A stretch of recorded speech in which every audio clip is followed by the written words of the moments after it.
اے پیغمبر میرے مومن بندوں سے کہہ دو کہ نماز پڑھا کریں اور اس دن کے آنے سے پیشتر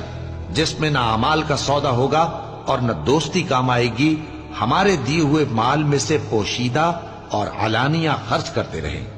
اللہ ہی تو ہے جس نے آسمانوں اور زمین کو پیدا کیا اور آسمان سے مے برسایا، پھر اس سے تمہارے کھانے کے لیے پھل پیدا کیے اور کشتیوں اور جہازوں کو تمہارے زیر فرمان کیا تاکہ وہ سمندر میں اس کے حکم سے چلیں، اور نہروں کو بھی تمہارے زیر فرمان کیا، اور سورج اور چاند کو تمہارے لیے کام میں لگا دیا کہ دونوں دن رات ایک ڈگر پر چل رہے ہیں، اور رات اور دن کو بھی تمہاری خاطر کام میں لگا دیا، اور جو کچھ تم نے مانگا سب میں سے تم کو عنایت کیا، اور اگر اللہ کے احسان گننے لگو تو شمار نہ کر سکو، مگر لوگ نعمتوں کا شکر نہیں کرتے۔